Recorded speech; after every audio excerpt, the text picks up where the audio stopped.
12절 한번 같이 읽도록 하겠습니다. 제가 한 절, 여러분이 한 절 나누도록 하겠습니다. 그가 나를 데리고 성전문에 이르니 성전의 앞면이 동쪽을 향하였는데 그 문지방 밑에서 물이 나와 동쪽으로 흐르다가 성전 오른쪽 제단 남쪽으로 흘러내리더라. 그가 또 나를 데리고 북문으로 나가서 바깥길로 꺾여 동쪽을 향한 바깥문에 이르시기로 본즉 물이 그 오른쪽에서 스며 나오더라. 그 사람이 손에 줄을 잡고 동쪽으로 나아가며 천척을 측량한 후에 내가 그 물을 건너게 하시니 그 물이 발목에 오르더니 다시 천척을 측량하고 내게 물을 건너게 하시니 물이 무릎에 오르고 다시 천척을 측량하고 내게 물을 건너게 하시니 물이 허리에 오르고 다시 천척을 측량하시니 물이 내가 건너지 못할 강이 된지라. 그 물이 가득하여 헤엄칠 만한 물이요 사람이 능히 건너지 못할 강이더라. 그가 내게 이르시되 인자야 내가 이것을 보았느냐 하시고 나를 인도하여 강가로 돌아가게 하시기로. 내가 돌아가니 강 좌우편에 나무가 심히 많더라. 그가 내게 이르시되 이 물이 동쪽으로 향하여 흘러 아라바로 내려가서 바다에 이르니 이 흘러내리는 물로 그 바다의 물이 되살아나리라. 이 강물이 이르는 곳마다 번성하는 모든 생물이 살고 또 고기가 심히 많으리니 이 물이 흘러 들어가므로 바닷물이 되살아나겠고 이 강이 이르는 각처에 모든 것이 살 것이며 또 이 강가에 어부가 설 것이니 엔게디에서부터 에네글라임까지 그물을 치는 곳이 될 것이라. 그 고기가 각기 종류를 따라 큰 바다의 고기같이 심히 많으려니와 그 진벌과 갯벌은 되살아나지 못하고 서금 땅이 될 것이며 강 좌우가에는 각종 먹을 과실나무가 자라서 그 잎이 시들지 아니하며 열매가 끊이지 아니하고 달마다 새 열매를 맺으리니 그 물이 성소를 통하여 나옴이라. 그 열매는 먹을 만하고 그 잎사귀는 약재료가 되리라. 아멘. 우리가 살아가는데 물이 아주 중요합니다. 물은 생명과도 같습니다. 지구 표면의 4분의 3이 물로 되어져 있습니다. 인류 4대 문명이 발상한 곳에는 모두 강가에서 이루어졌습니다. 우리나라에도 한강가에, 금강가에, 낙동강가에, 영산강가에 큰 도시들이 있고 또 사람들이 모여 사는 것을 보면 문명도 강가에서 이루어지고 있는 것을 봅니다. 인간의 몸도 70%가 물로 되어져 있습니다. 그래서 물만 제대로 잘 먹고 공급해도 건강해진다고 이야기하는 것입니다. 우리 인간은 태어나기 전에 거의 물로 형성된 어머니의 태 속에서, 양수 속에서 9개월 동안 이 땅에 와 살만한 존재로 준비되어져 나왔습니다. 물속에 어떻게 살았을까? 우리도 잘 모릅니다. 공기에 호흡하는 사람은 물속에 살아갈 수 없습니다. 그런데 공기로 호흡하기 전에 생명이 만들어져서 물속에 살다가 태어납니다.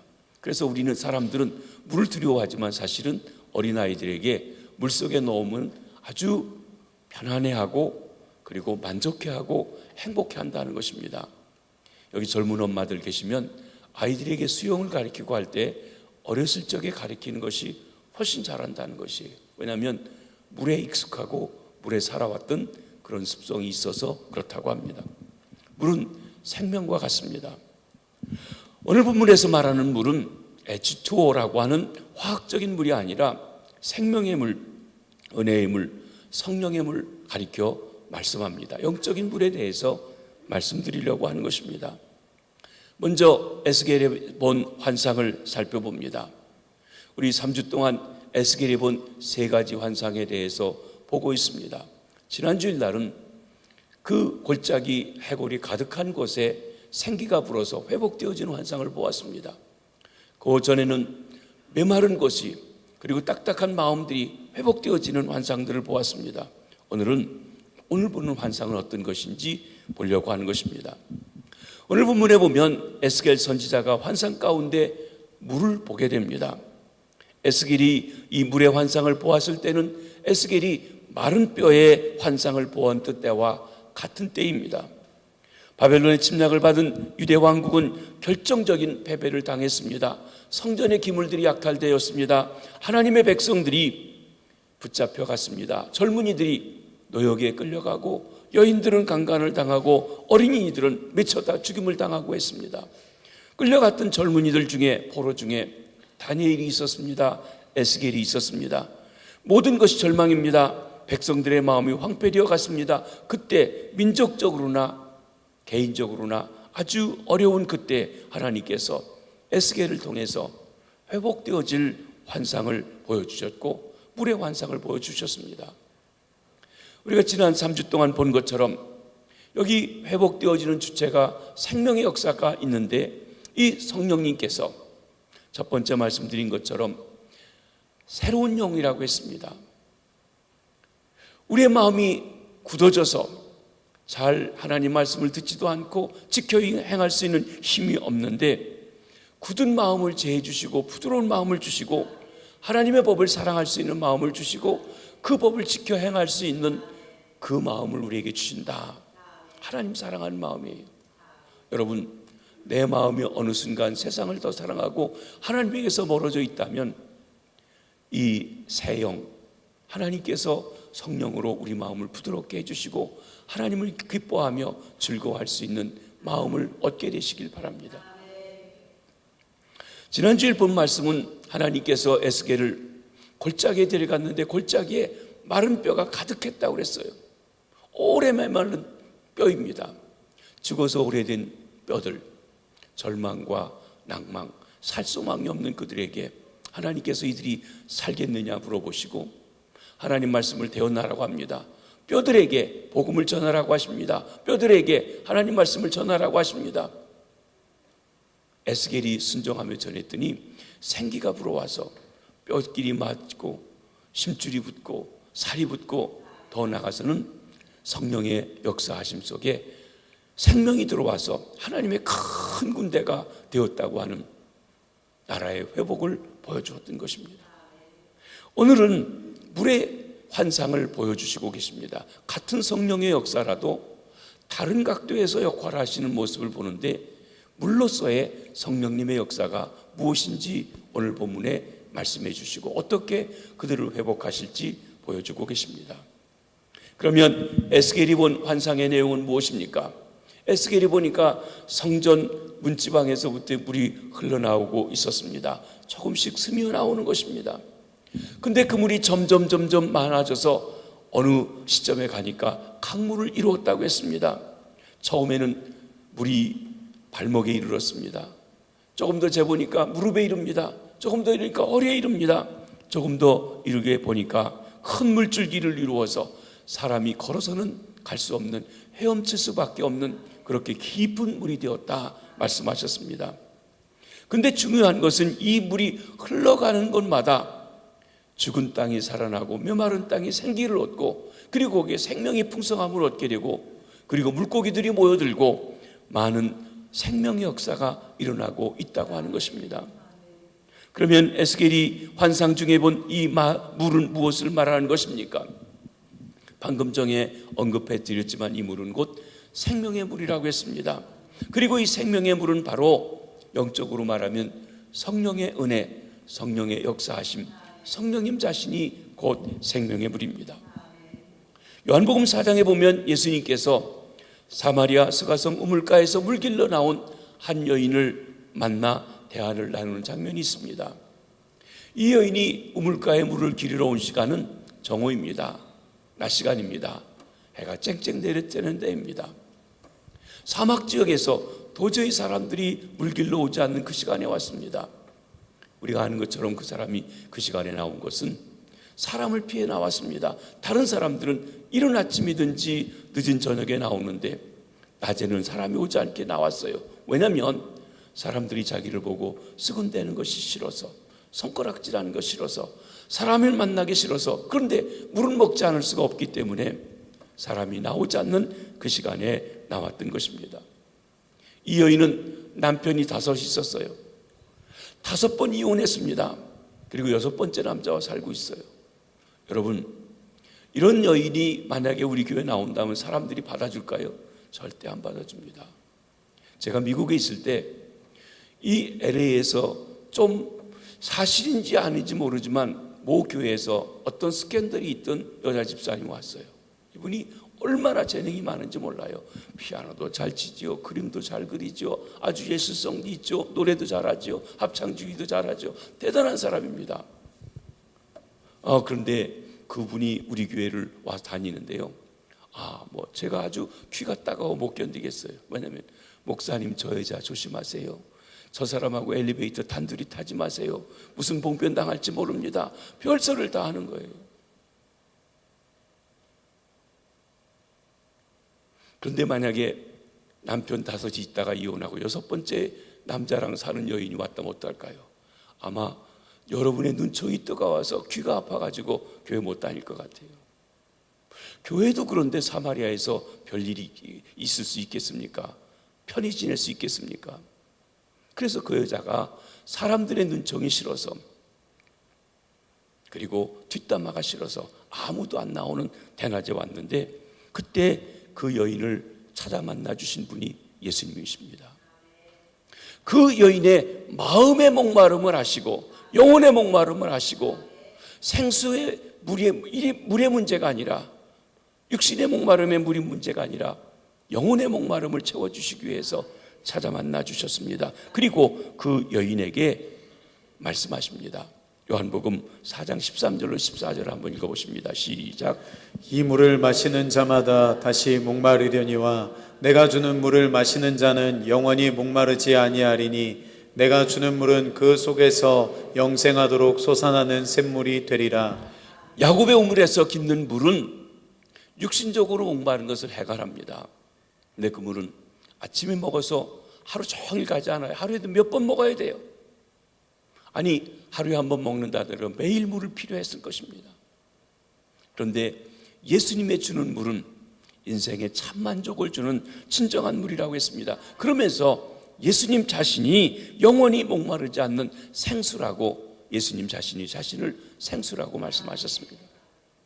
그리고 요한복음 7장에서 초막절 행사 중에 생수에 대해서 좀 더 구체적으로 말씀하십니다. 초막절, 장막절, 이스라엘 백성들이 광야 40년을 지나면서 하나님의 인도하심, 만나와 메추라기로 먹여주심, 수고도 길쌈도 하지 않았는데 옷이 헤어지지 않은 것, 40년을 걸어다니는데 신발이 닳지 않고 발이 부르트지 않은 것, 낮에는 구름기둥, 밤에는 불기둥으로 인도하신 것, 이 모든 것을 복합적으로 감사하는 절기, 추수감사절기, 장막절의 절기.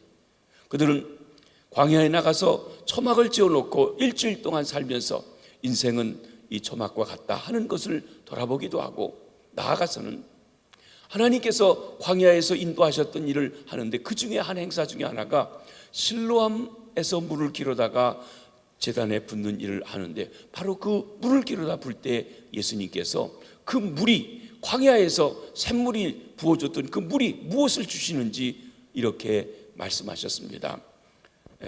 요한복음 7장 37절로 39절 말씀을 한번 읽어보십니다. 시작. 예수께서 서서 외쳐 이르시되 누구든지 목마르거든 내게로 와서 마시라. 나를 믿는 자는 성경의 이름과 같이 그 배에서 생수의 강이 흘러나오리라 하시니, 이는 그를 믿는 자들이 받을 성령을 가리켜 말씀하신 것이라. 광야를 지났던 이스라엘 백성들은 모세를 통해 주었던 물, 반석을 쳐서 나왔던 물, 그 물을 주신 하나님께 감사했어요. 기적이죠. 그런데 예수님께서는 인생의 길, 광야 같은 인생길을 걸어가면서 목마른 영혼들에게 진정한 샘물이 무엇인지에 대해서 말씀하시는 것입니다. 우리가 육신의 목마름을 하는 그 물보다 더 중요한 물, 바로 성령이 생수의 강이 배에서 솟아 나오는 그 물에 대해서 말씀하고 있는 것입니다. 그렇습니다. 여기 생수는 성령님이라고 말씀하십니다. 성령님은 천지만물을 창조하실 때 수면에 운행하셨던 분이십니다. 그래서 성경은 성령의 역사를 솟아나는 샘물로, 흐르는 강물로 표현하고 있습니다. 그러므로 성전 문지방에서 흘러나와서 흐르는 곳마다 회복시키시고 생명의 역사를 이루었던 물은 바로 생명의 물 생수의 강을 말하고 있습니다. 이것은 성령의 은혜를 가리켜 말씀하고 있는 것입니다. 그러면 생수의 강의 특징은 무엇입니까? 먼저 생수의 근원지가 성전이라는 것입니다. 오늘 본문 1절을 보면 생수가 시작되는 진원지가 나오고 있습니다. 1절을 다시 한번 보겠습니다. 시작. 그가 나를 데리고 성전문에 이르시니 성전의 앞면이 동쪽을 향하였는데 그 문지방 밑에서 물이 나와 동쪽으로 흐르다가 성전 오른쪽 제단 남쪽으로 흘러내리더라. 여러분, 예루살렘 성전은 항상 해가 돋아오는 동쪽을 문으로 바라보고 지어지도록 되어져 있었습니다. 그러니까 동쪽 문을 보면서 문지방에서 물이 나옵니다. 그러니까 동쪽에서 앞으로 흐르나오다가 오른쪽으로, 그러니까 남쪽으로 지금 물이 흘러내려가고 있다 그랬습니다. 여기 중요한 것은 무엇이냐면 성전 문지방에서 나왔다고 그랬어요. 여기 성전은 문자적으로는 예루살렘 성전을 가리켜 말합니다. 좀 더 구체적으로 말하면 예루살렘 성전 문지방에서 생명의 물이 흘러나왔다고 했습니다. 예루살렘 성전, 하나님의 보좌가 있는 곳입니다. 시온산이 있는 곳입니다. 하나님께서 지성소가 있었던 곳입니다. 그러므로 생명의 물이 성전에서부터 흘러나왔다는 것은 하나님의 보좌로부터 물이 흘러나왔다라고 하는 것을 말해주는 것입니다. 요한계시록에 보면 우리 역사가 다 마감했을 그때 이 생수에 대해서, 보좌에 대해서 말씀하신 것이 있습니다.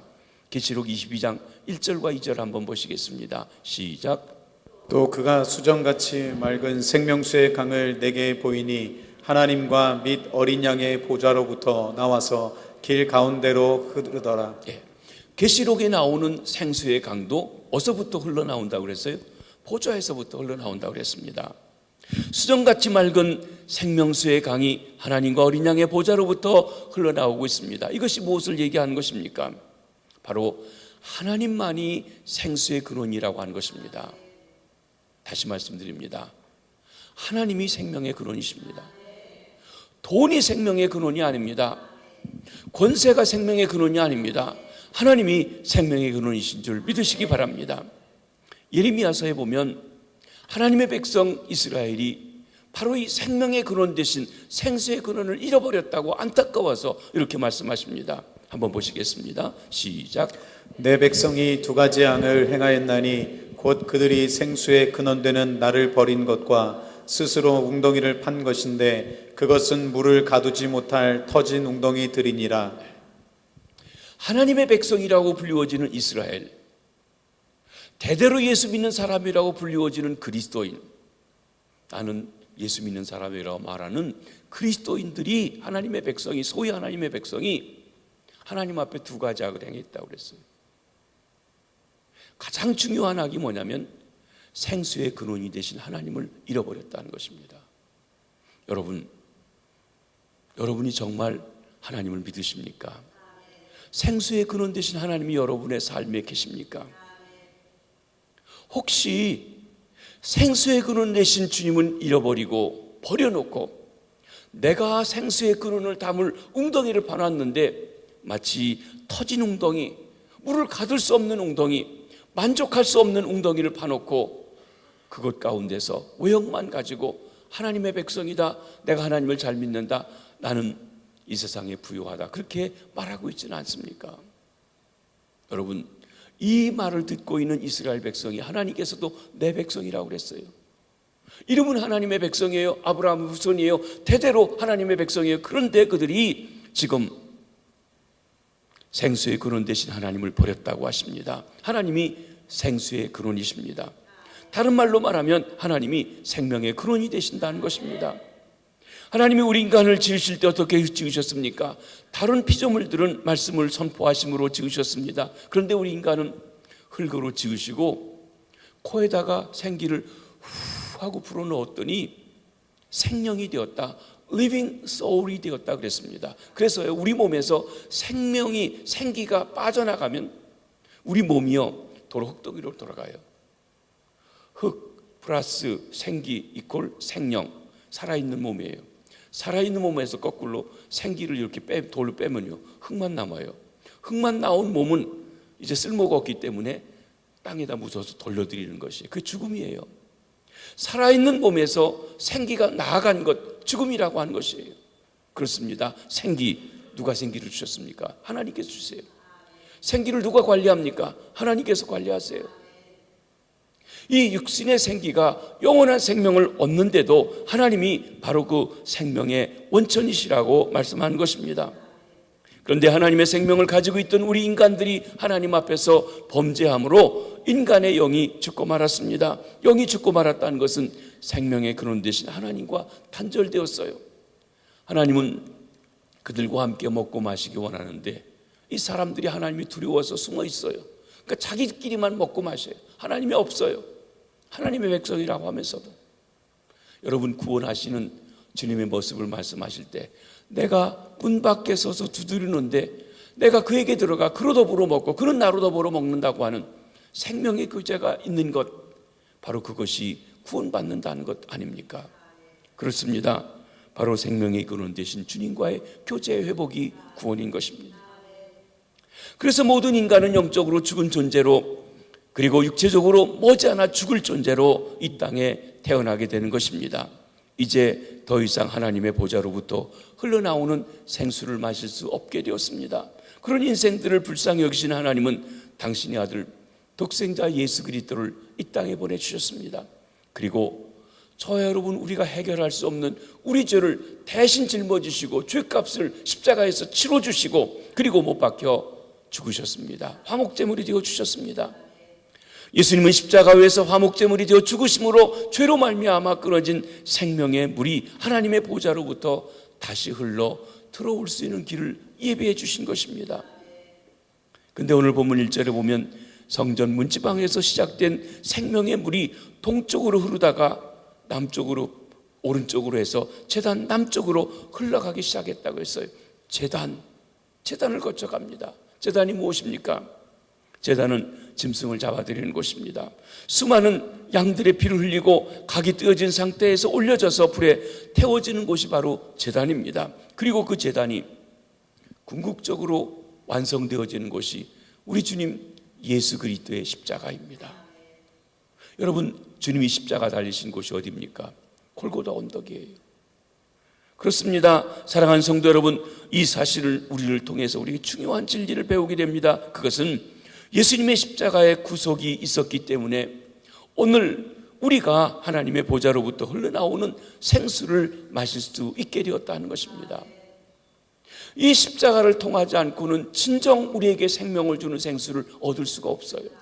그래서 예수님께서 내가 생수다, 그 생수를 그 당시에 예수를 만난 이 우물가의 여인 같은 사람들은 직접 주님을 통해 얻을 수 있지만 주님이 떠나가신다면 누가 줍니까? 십자가의 죽으심을 통해서 하나님께서 부어주신 성령님, 예수 그리스도의 십자가의 사건을 우리에게 체험하게 하고 만나게 하고 그를 통해서 생명을 얻게 하시기 위해서 보내주신 성령님께서 바로 우리에게 부어주시는 것입니다. 예수님께서 하나님의 제단에 화목제물을 주어주셨기 때문에 오늘 성령님이 우리 가운데 오실 수 있었고 성령의 은혜 가운데 살아갈 수 있습니다. 이 예수님의 십자가를 통하지 않고는 그 누구도 성령의 역사 가운데 생수의 강을 맛볼 수가 없는 것입니다. 그래서 사도 요한은 천국을 설명하면서 수정같이 맑은 생명수 강이 하나님과 어린 양의 보좌로부터 흘러나오고 있다고 말씀하고 있습니다. 여러분, 생명의 물이 흐른다고 그랬어요. 물의 특징은 무엇입니까? 어느 한 곳에 정착하지 않고 끊임없이 흐르는 것이 바로 물입니다. 물은 고여 있으면 썩습니다. 물이 흐를 때 살아있는 물이 되고 살리는 물이 되는 것입니다. 오늘 본문에도 물이 흐른다고 계속 말했습니다. 1절에도 8절에도 9절에도 물이 흐른다는 말이 나옵니다. 그렇습니다. 성령의 은혜도 끊임없이 흐르는 것입니다. 성령께서 우리 가운데 끊임없이 일하시기 때문에 성령의 역사 역시 흘러갑니다. 성령의 역사도 어느 순간 멈춰지면 그 다음부터 여러분 썩어짐이 되고 생명의 역사가 멈추게 됩니다. 그러기에 우리는 끊임없이 날마다 성령의 은혜가 흘러갈 수 있도록 해야 합니다. 한 번 은혜 받은 것으로 다 된 것이 아니라는 것입니다. 우리 한 사람 한 사람이 성령 충만할 때 그 성령 충만함이 다른 사람에게 흘러갑니다. 목자가 성령 충만하면 그 성령 충만한 은혜가 모인 사람에게 흘러갑니다. 교사가 성령 충만하면 그 성령 충만함이 학생들에게 흘러가는 것입니다. 사랑하는 성도 여러분, 수면에 운행하셨던 성령님이 오늘 우리 가운데도 운행하고 계심을 믿으시기를 바랍니다. 성령님은 오늘도 생수의 강처럼 흘러넘치시기를 원하십니다. 우리 삶 속에 생명수 강이 흐르게 하여 하십시오. 우리 교회가 생수의 강이 흘러넘치게 되시기를 바랍니다. 그리고 물은 낮은 곳으로 흘러갑니다. 하나님의 창조의 원리입니다. 이 생명의 물은 낮은 곳을 따라 흘러갑니다. 8절에도 보면 동방으로부터 흐르던 물이 바다로 흘러내려갔다고 말했습니다. 그렇습니다. 물은 흘러내려갑니다. 여러분, 물이 흘러 올라가더란 말을 그 어디서도 본 적이 있습니까? 없습니다. 물은 올라가지 않습니다. 반드시 내려가게 되어 있습니다. 이 사실이 우리에게 주는 교훈이 있습니다. 올라간다, 높다, 교만하다. 여러분, 물이 산 위로 올라가지 않아요. 산 위에서 밑으로 내려오더라도요, 낮은 곳으로 옵니다. 무슨 말입니까? 교만한 곳에 물이 올라가지 않고 겸손한 곳에 물이 내려온다는 것입니다. 그래서 야고보서 4장 6절에 보면 하나님이 교만한 자는 물리치시고 겸손한 자에게 은혜를 베푸신다고 했습니다. 사랑하는 성도 여러분, 여러분이 남보다 똑똑하고 더 많이 가졌고 더 많이 알 수 있습니다. 그래서 교만하면 그건 사실이지만 하나님의 은혜가 더 이상 역사하지 않으십니다. 겸손하시길 바랍니다. 하나님의 은혜가 지속적으로 흘러넘칠 수 있도록 겸손하여, 낮고 겸손하여 주님의 은혜가 충만하게 되시길 바랍니다. 그런데 생수의 강이 흘러 들어오는 깊이가 다르다고 했습니다. 3절에서 5절까지는 강의 깊이에 관해서 말씀하고 있습니다. 예루살렘 성전 문지방에서 흘러내리는 물이 점점 더 많아지기 시작했습니다. 처음 목격할 때는 스며 나오는 정도였습니다. 1천척, 한 척이 한 발자국 정도니까 한 50cm쯤 됩니다. 그러니까 1천척이면 500m 정도 되는데 500m쯤 되고 측량해 봤더니 물이 발목에 닿았다고 했어요. 다시 1천척 500m쯤 지나서 측량해서 보니까 물이 무릎에 닿았다고 했어요. 또 다시 1천척을 측량한 후에 재어보니까 물이 허리까지 왔다고 그랬어요. 그 다음에 다시 1천척을 측량해 보니 창이라 해서 물이 아주 많아서 헤엄칠 만큼 큰 물이 되었고 그냥 걸어서는 건너지 못할 그렇게 강이 되었다 말씀하십니다. 무슨 말씀입니까? 많은 사람들이 강의 깊이를 가지고 사람의 믿음을 얘기합니다. 한 사람 한 사람 우리 신앙의 깊이에 대해서 말할 수 있습니다. 여러분, 어떤 사람은 신앙이 스며 나오는 물처럼 겨우 구원은 받고 은혜는 받았고 그리고 하나님의 자녀는 되었지만 맛보는 신앙 정도, 주일날 겨우 나와 예배드리는 정도, 하나님에 대해서 조금 아는 정도, 거기에 밋미쳐 있다는 것입니다. 스며 나오고 있어요. 어떤 사람은 조금 교회 나오면서 발목 신앙 단계입니다. 교회 자기 발로 겨우 나올 수 있는 단계인 것입니다. 어떤 사람은 무릎의 단계입니다. 이 무릎의 단계는 기도하는 단계라고 합니다. 이젠 기도할 줄 아는 정도에 됐어요. 기도가 쉬운 것 같아도요, 여러분, 기도를 계속하는 사람 쉽지 않습니다. 이 무릎의 단계도 쉬운 일이 아니에요. 기도하라고 하면 못해요. 교회를 오래 다녔어도 못해요. 못 나와요. 거기는 아직 무릎의 단계까지 오르지 못했다는 것입니다. 또 허리까지 옵니다. 허리 능력으로 봉사하는 단계입니다. 허리에 수건을 동이고 섬기는 단계에서 허리라고 그렇게 말하기도 합니다. 그런데 헤엄치는 신앙의 단계가 있다고 했습니다.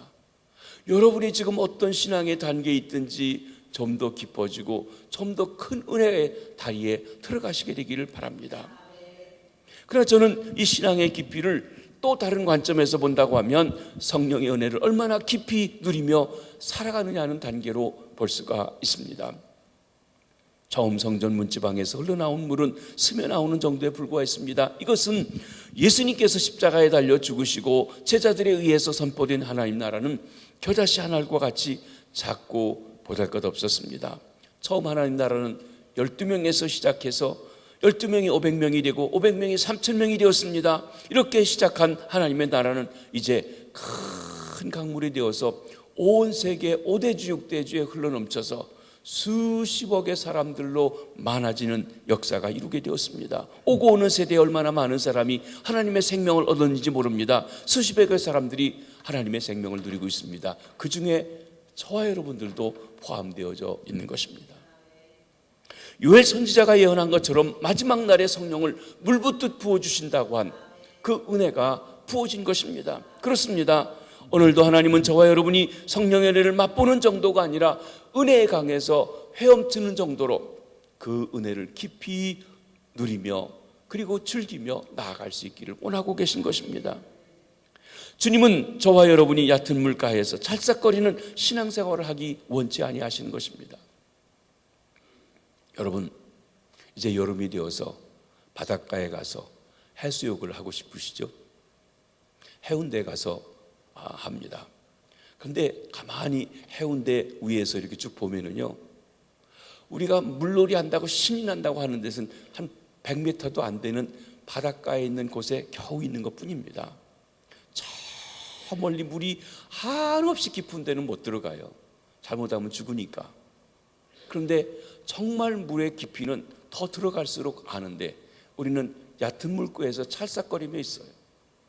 그나마 수영하는 사람은 깊이 들어가는데 수영 못하는 사람은 어떡합니까? 발로 치고 엎드려서 이렇게 하면서 물가에서만 찰싹거리고 있어요. 그러면서 아주 물놀이 잘했다고 합니다. 은혜 많이 받았다고 합니다. 여러분, 그렇습니다. 수영해 보신 분 계시면 아시지만 수영을요, 사실 사람이 이렇게 두 손을 뻗고 힘을 빼고 딱 물에 뻗으면 사람이 뜨게 돼 있습니다. 근데 이 뜨는 게요, 보통 어려운 일이 아니에요. 제가 언젠가도 한번 말씀드렸지만 제가 어렸을 적에 공주에 살았는데 저희 삼촌이 이 시골에서는 사실 수영을 안 가르쳐줘도 물놀이 하다가 자연스럽게 배우는데 저는 그렇지는 못했습니다. 한 번은 저희 삼촌이 저를 수영을 가르친다고 금강으로 데려갔어요. 뭐 걸어서 조금만 가면 금강이 있으니까요. 근데 제대로 가르쳐 줬으면 좋을 텐데 다리 밑에 가면 이렇게 움푹 파인 아주 깊은 데가 있는데 거기다가 푹 밀어넣으면서 거기서 이렇게 헤엄쳐 나오면 후에 헤엄 다 배운다고 밀어넣은 거예요. 그런데 물을 한 번 먹고 두 번 먹고 세 번 먹고 해가지고 뭐 허우적거면 죽을 지경이 됐는데 어떻게 겨우 끄집어냈어요. 그런데 수영을 배운 게 아니라 물에 대한 겁을 먹게 되었어요. 서울로 고등학교를 가서 수영장에 수영하는데요, 이 머리가 이게 안 들어가요. 도저히 안 들어가요. 들어가면 죽을 것 같아요. 그게 못 배웠어요. 군대 가서 저 바닷가에 한번 갔는데 수영하려고 하니까 도저히 안 돼. 그래서 그냥 걸어만 다니든지 앉아서 철썩거리다가 나왔어요. 근데 한번 저희 집사람이 어깨가 아파가지고 누가 의사 선생님이 수영함을 좋다고 그러는데 혼자 가기 싫다고 그래서 같이 가서 배웠습니다. 돈을 내고 배웠어요. 수영장에 갔어요. 그룹에서 배웠어요. 그런데 다른 사람들은 다 뜨는데 저만 못 뜨는 거예요. 못 뜨는 이유가 뭔 줄 아십니까? 머리가 물속에 안 들어가서 못 뜨는 거예요. 머리만 들어가면 죽을 것 같아요. 답답하고 금방 어떻게 되는 것 같아요. 특별히 어렸을 때 가졌던 그 소위 우리가 하면 트라우마가 있어서 그런지 못하는 거예요.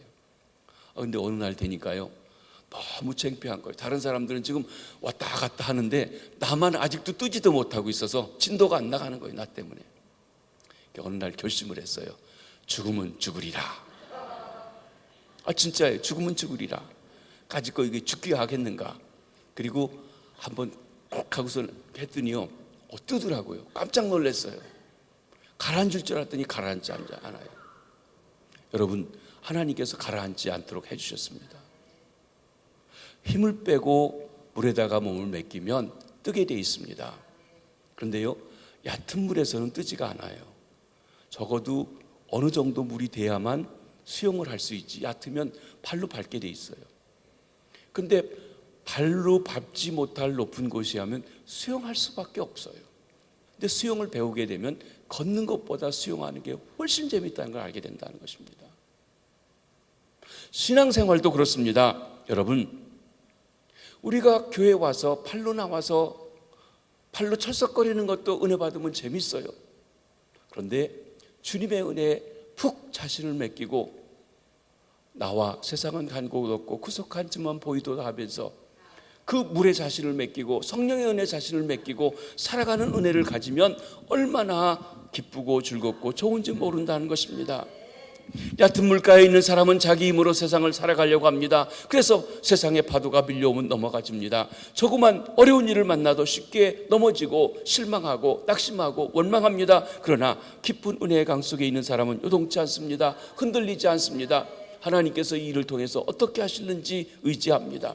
성령이 인도하신 대로 순종하며 살아갑니다. 성령이 주시는 자유함을 누릴 수 있습니다. 자유함이 있는 그곳이 가장 안전하며 은혜의 깊은 강인 것입니다. 사랑하는 성도 여러분, 지금 여러분은 은혜의 강에 어떤 단계에 있으십니까?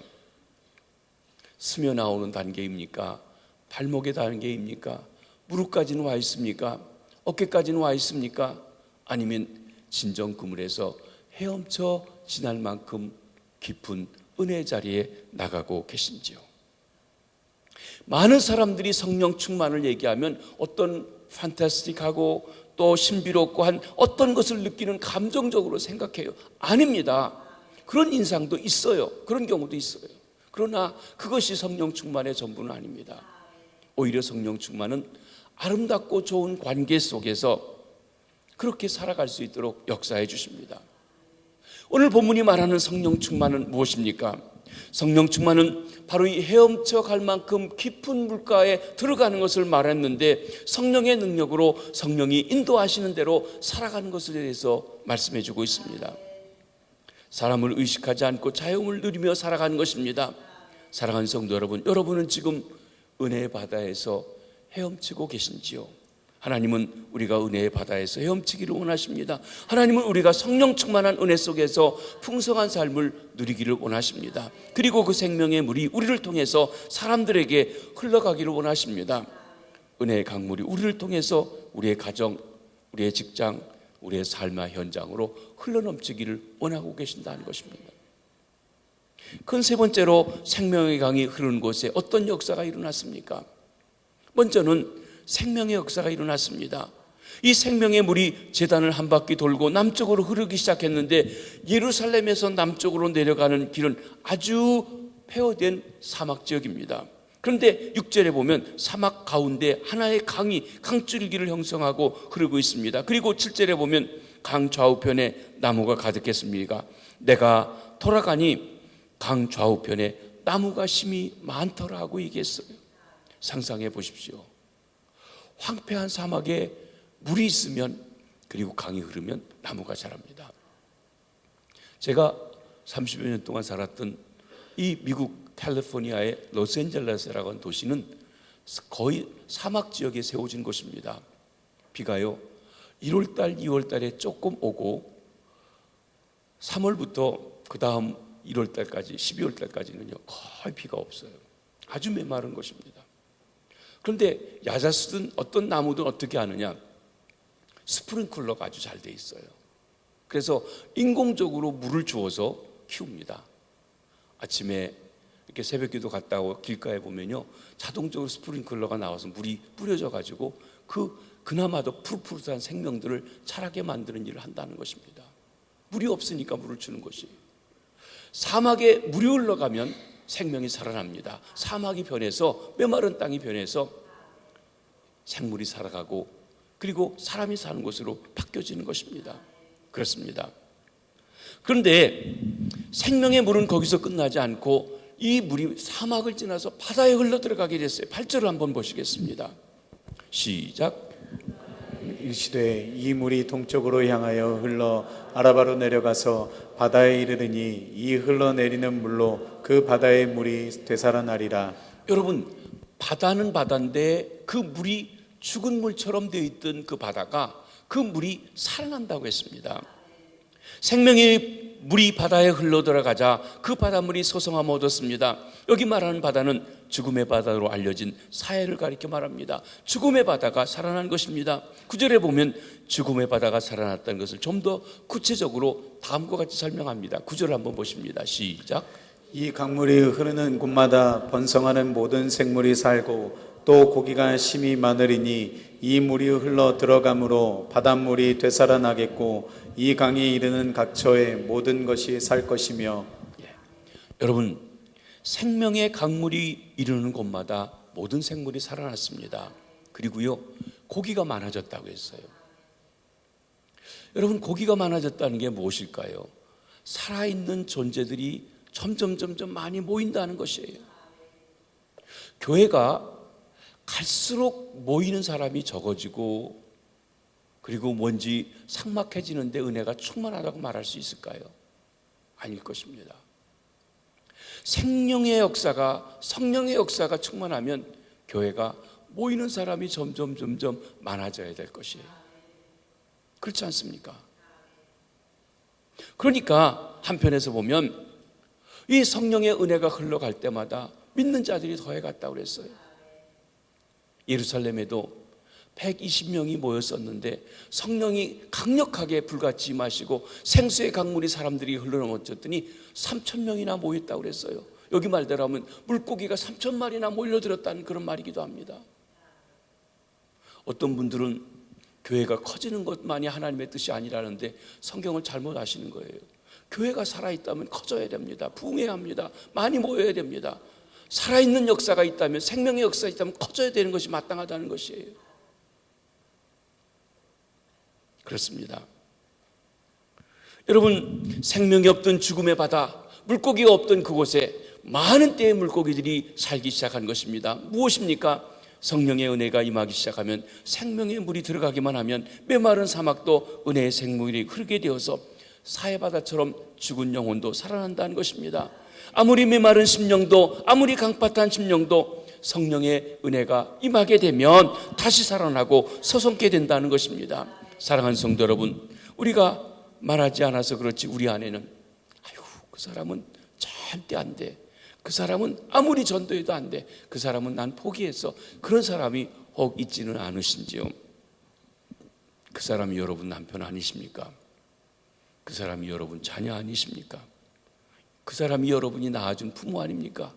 부모인데도 그렇게 말을 안 들을 수가 없어요. 자식인데도 그렇게 말을 안 들을 수가 없어요. 어떤 면에서는 가족 전도하기가요, 남 전도하기보다 더 어려워요. 왜?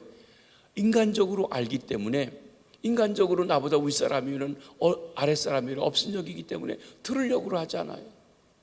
죽어있는 물 가운데 있는데 물이 흘러가지 않는다는 것입니다. 그리고 친구이기도 하고 직장 동료일 수 있습니다. 그러나 여러분, 포기하지 마십시오. 절대 안 된다고 생각하는 그 사람도 성령의 은혜가 임하게 되면, 생명의 물이 흘러들어가기 시작하면 하나님의 생명으로 다시 태어날 줄 믿으시기를 바랍니다.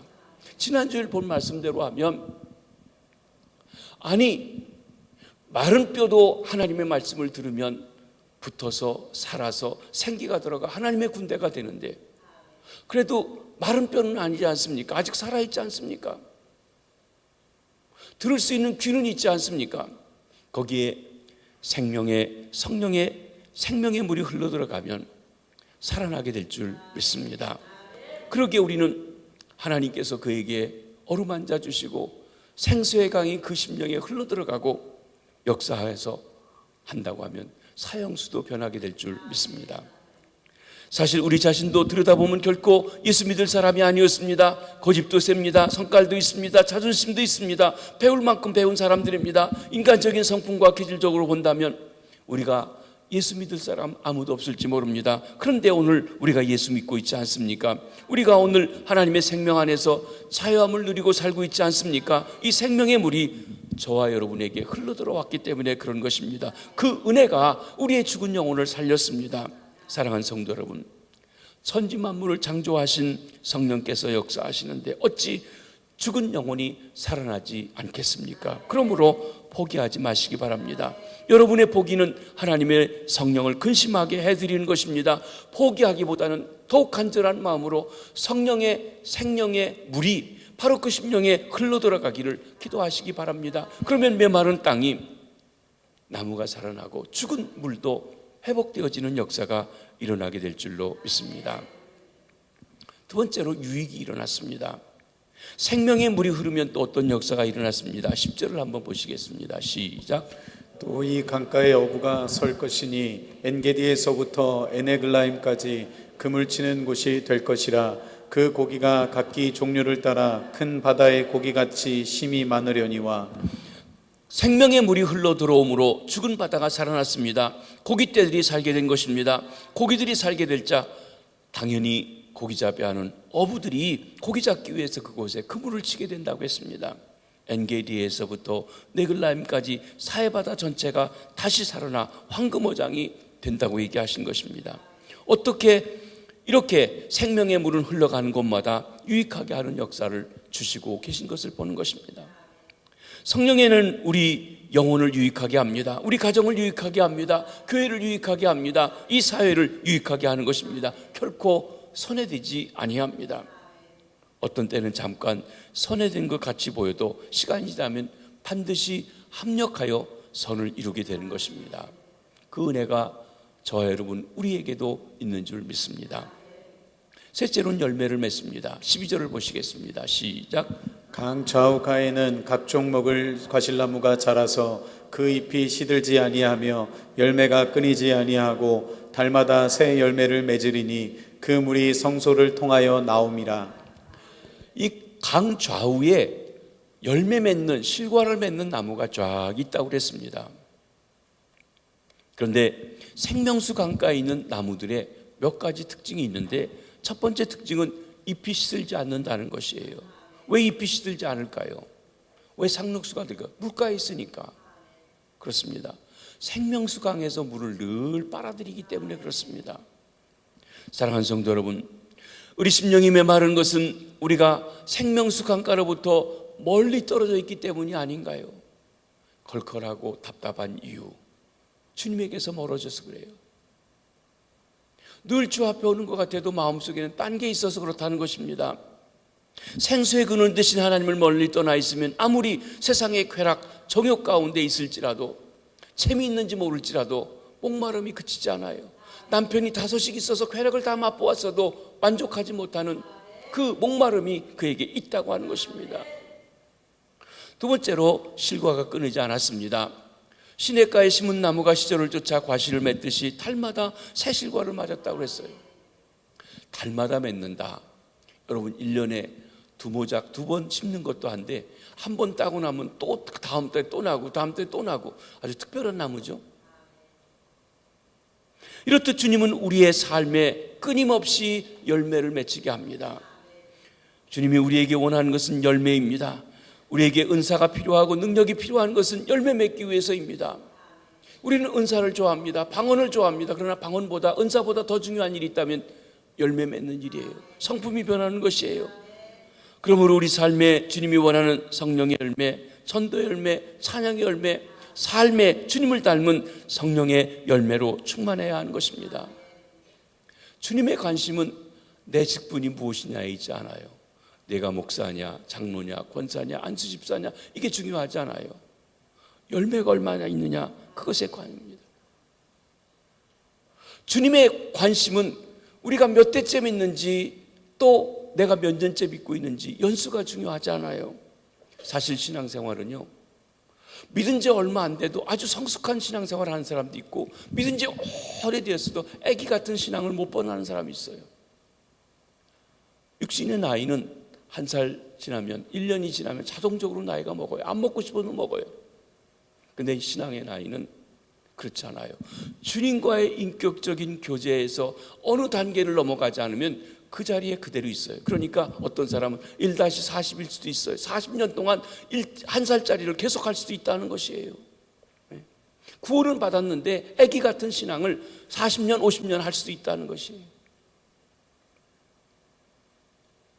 그런데 오래 다니다 보니까 직분도 있어요. 안수집사도 됐어요. 권사도 됐어요. 장로도 됐어요. 신학 공부하면 목사 안수도 줘요. 근데 진짜 그 직분만큼의 열매가, 신앙의 열매가, 인격의 열매가, 성령의 열매가 맺혀져 있느냐라고 하는 것입니다. 주님의 관심은 열매에 있습니다. 주님은 그 열매로 그 사람을 판단합니다. 그러므로 신앙의 연수를 자랑하지 말고 직분을 주장하지 말고 성령 충만을 받아서 복음에 합당한 열매, 성령의 열매를 맺혀가시게 되기를 바랍니다. 네 번째로는 이 생수의 강이 흘러가는 곳에 치료의 역사가 일어났다고 했습니다. 12절에 보면 강 좌우 강가에 각종 실과 나무가 있는데 그 잎사귀는 마르지 아니할 뿐만 아니라 약재료가 되리라고 했어요. 12절 하반절에 그 열매는 먹을만하고 그 잎사귀는 약재료가 되리라. 여기 약재료라고 하는 말은 고친다라고 하는 말인 라파, 여호와 라파, 치료하신 하나님 하는 라파라고 하는 말에서 파생된 말입니다. 병들고 썩은 것을 고치는 의학적인 효능을 가리키고 있습니다. 그러므로 성령의 은혜가 임하면 치유의 역사가 일어납니다. 생명의 물은 치유의 능력이 있습니다. 그러므로 성령의 은혜가 임하면 상한 마음이 치유됩니다. 용서할 수 있는 사람을 용서하게 됩니다. 마음의 쓴뿌리가 뿌리 뽑혀집니다. 마음의 병만 아니라 육체의 질병도 고침받는 역사가 있게 되어지는 것입니다. 사랑하는 성도 여러분, 이 생명의 물이 흘러오게 되면, 이 성령의 충만한 은혜를 받게 되면 우리 삶에 생명의 역사가 일어나게 될 줄 믿으시기를 바랍니다. 그렇습니다. 회복하게 되는 역사가 일어납니다. 많은 유익이 있습니다. 아름다운 열매를 맺게 됩니다. 치유 역사가 일어납니다. 그리고 거기에 진정한 의미의 부흥이 있습니다. 그러므로 우리는 생수의 강이 흘러가기를 사모해야 합니다. 성령 충만을 사모해야 합니다. 그런데 이렇게 성령의 역사가 놀라우게 임하는 가운데 딱 막힌 한 부분이 있어요. 진펄과 개펄은 서생되지 아니한다고 하는, 정말 우리 생각에 이런 일도 있구나 싶은 일이 있다는 것입니다. 11절을 한번 보시겠습니다. 시작. 그 진펄과 개펄은 되살아나지 못하고 소금 땅이 될 것이며. 네. 생수의 강이 흘러나와도 진펄과 개펄은 변하지 않고 그대로 있을 것이라는 것이에요. 여기 진펄과 개펄은 문자적으로 진흙구덩이 또 웅덩이를 말하고 있습니다. 왜 진펄과 개펄은 소금 땅이 되어버려서 생물이 살지 못하게 되었을까? 그리고 생명의 물이 흘러들어가지 못하게 되었을까 하는 것입니다. 여기에는 생명의 물이 흘러들어가지 않았습니다. 이 개펄과 진펄은 무엇을 의미합니까? 개펄과 진펄은 복음을 들으면서도 복음을 영접하지 않는 사람을 말합니다. 교회는 다니는데 마음을 닫고 다녀요. 자기 중심으로만 해요. 그러니까 은혜 받지 못하는 것이에요. 에베소서 말대로 하면 너희가 믿는다고 교회 다닐 때 성령으로 새로워졌느냐 물어보시는 말씀인 것입니다. 교회는 다녔어요. 근데 성령이 들어올 마음의 문을 열어본 적이 없어요. 아직도 그 속이 진펄과 개펄이라는 것입니다. 그렇습니다. 교회를 다니면서도 예수의 보혈을 경험하지 못한 사람들입니다. 교회 다니면서도 구경만 하는 사람입니다. 무슨 말입니까? 아무리 각박한 심령이라 할지라도, 인간적으로 저 사람은 안 된다고 하는 사람일지라도 성령의 은혜가 임하면 생명의 역사가 들어가서 변화되고 회복되어집니다. 깡패가 변해서 주의 종이 되기도 하고요. 사형수가 변해서 주님을 찬양하는 사람도 됩니다. 그러나 양심에 부끄러움이 없는 삶을 살았다 할지라도 복음을 거부한 사람은, 받아들이지 않는 사람은 서성하게 될 수가 없다는 것입니다. 진펄과 개펄의 소금 땅으로 남아있게 되는 것입니다. 이제 우리는 결단을 내려야 합니다.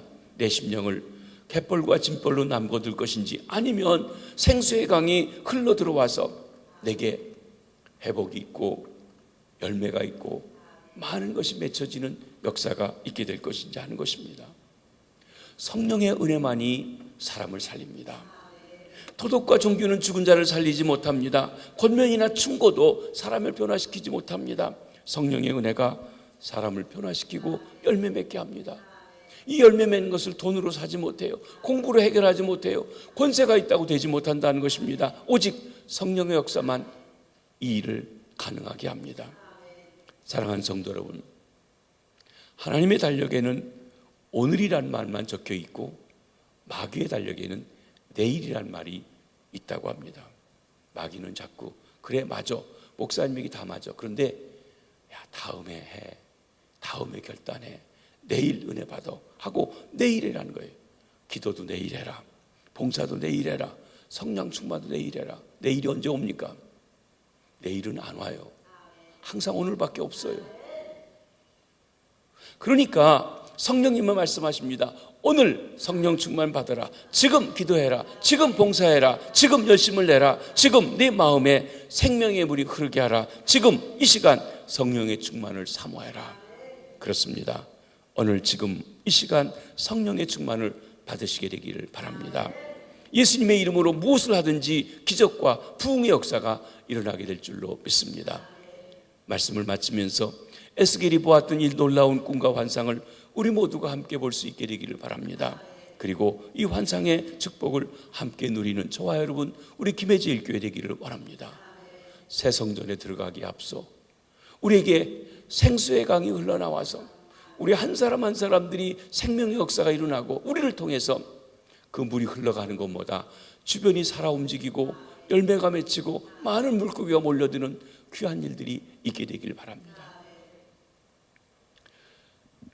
김해시 기독교연합회에서 저는 지난 목요일날이죠. 예. 정말 놀라운 간증을 들었어요. 한 광고회사를 하던 젊은 집사님이 나중에 장로님이 되셨는데, 이분이 광고회사를 하다가 왜 다른 광고를 다 하는데 복음 광고를 안 할까? 복음을 광고해보자. 그래가지고요, 세계에서 가장 유명한 곳에 복음 광고를 하는 거예요. 그 중에 한 곳에 타임스퀘어에, 뉴욕에 큰 전광판에 1월과 2월 2달 동안에 2억의 돈을 내고 거기다가 광고를 하는 거예요. 복음 광고를. 그리고 동네 사람들이 전도하는 거예요. 프랑크푸르트에, 시드니에, 태국에. 근데 우리는 경상도 사람들은 모르는데 지금 대한민국에서 7월 14일 날, 7월 달에 경상도를 복음 전하자 해가지고 경상도를 왜 기도하고 있다, 우리만 모르는 거예요. 7월 14일 날 부산에서, 지금 부산역 광장에도 복음 광고에 대한, 저는 못 봤습니다. 근데 부산에 있는 교회들이 기도하는데, 김해같이 조그만 도시는 그런 광고를 안 해준답니다. 근데 부산 김해도 해달라고 그래가지고 8월 25일 날 우리가 전도하기로 하고, 7월 14일 날 부산 전도할 때 우리도 예행 연습을 하는데, 그 예행 연습을 하기 전에 모여서 지난주일 날 설명을 하고, 7월 8일 날 우리 새성전 입당하고 오후 예배 때 우리 교회에서 김해에 있는 모든 교회들이 모여가지고 다시 한번 그 복음 광고에 대한, 이번 전도를 어떻게 하는지에 대한 소개를 듣고 전도하기로 했습니다. 여러분들은 어떻게 생각할지 저는 아주 익사이팅합니다. 기대가 됩니다. 어떤 분들은 그래가지고 전도가 되겠냐고, 한번 해보십시다 그랬어요. 이 방법 저 방법, 좀 전도 강력하게 잘하는 어떤 사람 모셨다가 해야 된다, 그러지 말고 저 방법 한번 따라 해보자고. 무슨 얘기인지 지금 다 알 수 없습니다. 여러분도 한번 오시기 바랍니다. 성령께서 역사하셔서 우리 교회를 통해서, 새 교회를 통해서 이 김해에 생명의 역사가, 부흥의 역사가, 복음의 역사가 우리가 생각지 못했던 방법으로 흘러넘칠 수 있도록 기도하시고 준비해 주시고 쓰임받게 되는 저와 여러분, 우리 교회 되기를 바랍니다. 이 교회, 제가 사실 김해시 기독교연합회 수석부회장인데도요, 바빠가지고 잘 못 갔는데 7월 8일 우리 교회 하는 것도 우리가 정한 것도 아니에요. 7월 8일 날 어느 교회에서 모이기로 했는데 그 교회에서 못 모인대요. 근데 7월 8일 날 하는데 제가 귀가 번쩍 들리는 거예요. 우리 교회 새성전 들어가는 날인데 오후 예배 때 김해에 있는 사람 다 모여서 전도를 위한 같이 준비 기도하면 참 좋겠다. 그래서 그러면 딴 데 갈 데 없으면 우리 교회에서 하자고 제가 그랬어요. 여러분, 하나님께서 놀라운 역사로 쓰여주시고 그렇게 해서 우리 교회 들어가면서 모든 자석들이 다 채워지고 많은 물고기가 모여들고 생명의 역사가 저와 여러분들이 가는 것보다 일어나는 귀한 역사가 일어나게 되기를 주의 이름으로 축원합니다. 우리 다 일어나셔서 우리 찬송같이 부르십니다. 오소서 진리의 성령님, 이 땅 흔들며 임하소서. 거짓과 탐욕, 죄악의